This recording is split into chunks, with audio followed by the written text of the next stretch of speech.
सबोपदेशक 3:2 में बाइबल बताती है कि जन्म लेने का समय है और मरने का भी समय है और हर एक मनुष्य का मरना निश्चित है और उसके तुरंत बाद एक न्याय के लिए हम जाते हैं। और यह न्याय इसलिए नहीं होता कि हम बचाए गए हैं या नहीं, बल्कि यह नर्क में आपका स्थान तय करती है, जिसका निर्णय आपके द्वारा आपकी ज़िंदगी में अभी लिया गया है। अगर आप बाइबल पढ़ें तो आप इस विषय के आयतों को पढ़ने से नहीं बच सकते, और मैं ये नहीं देख सकता कि हमारे प्रचारक बिना इस विषय पर बात किए हुए कैसे प्रचार कर सकते हैं, क्योंकि बाइबल में इसका जिक्र बहुत बार हुआ है और इसका जिक्र सबसे अधिक बार स्वयं प्रभु यीशु मसीह ने किया है, जितना बाइबल के किसी और प्रचारक ने नहीं किया होगा। अब सवाल है कि नर्क क्या है, तो नर्क परमेश्वर की उपस्थिति से दूर होना ही है। मैं इसके विषय में आपको अपनी कल्पना नहीं बताऊंगा। मैं वो नहीं करूंगा जो आज से पहले बहुत लोगों ने किया और अपनी कल्पना का इस्तेमाल लोगों को डराने के लिए किया है, और हमें डरना भी चाहिए। लेकिन मैं आपको बताना चाहता हूँ मैं क्या विश्वास करता हूँ। और बाइबल 3 शब्दों से नर्क की व्याख्या करती है। पहला है आग, क्योंकि हमारा परमेश्वर भस्म करने वाली आग है, जैसा कि इब्रानियों 12 अध्याय में बताया गया है। लेकिन बाइबल बताती है आग शब्द का उपयोग एक चिन्ह की तरह किया गया है, जैसा कि याकूब की पत्री हमें बताती है कि हमारी जीभ भी एक आग है। और इसका ये मतलब नहीं कि हमारी जीभ आग की तरह हमेशा जलती रहती है।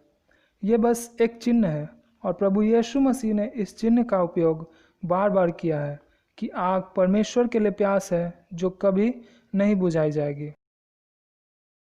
आप परमेश्वर के लिए अनंत काल तक प्यासे हो जाएंगे, लेकिन उन्हें कभी प्राप्त नहीं करेंगे, और आप वो परमेश्वर की उपस्थिति नहीं पा सकते जिसे आपने इस जीवन में खो दिया है। दूसरा शब्द है अंधकार।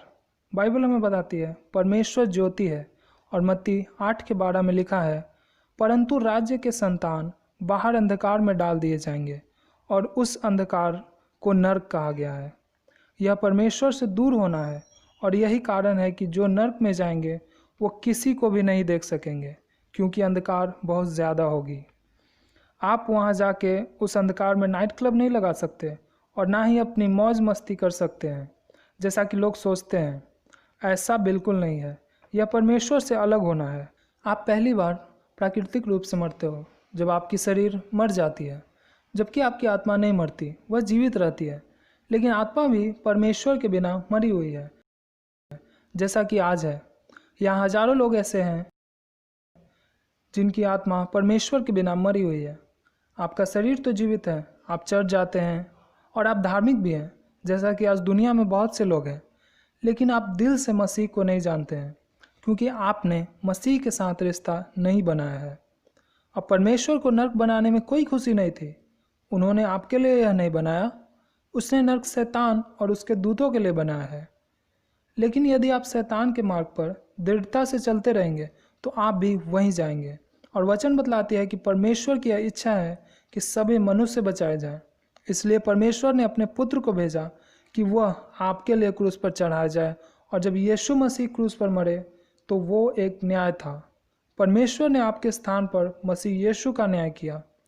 यीशु ही वह है जिसने आपके लिए नर्क के दुख को सहा, और जब अपने अंतिम समय में उसने कहा, हे परमेश्वर, तूने मुझे क्यों छोड़ दिया, वह पल बहुत ही भयावह और हमारे समझ से परे है, क्योंकि पिता और पुत्र एक दूसरे से अलग हो रहे थे। यीशु ने उस वक्त नर्क की पीड़ा को ले लिया, और वो सब दुख को सहा जो एक मनुष्य सह सकता है। यह उसने आपके लिए किया, क्योंकि उसने आपसे प्रेम रखा है। और अब परमेश्वर आपसे कहता है कि तुम्हें अवश्य ही अपने पापों का पश्चाताप करना है और इन बातों को अपने दिल में रखना है। और अगर आप यह नहीं करते हैं और शैतान की बातों में अपने मन को लगाए रखते हैं, जो यह कहता है कि आपके पास बहुत सा समय है, और इसी तरह की बहकाने वाली बातों को वो आपके कानों में भरता है, तो आपको अब चुनाव करना है।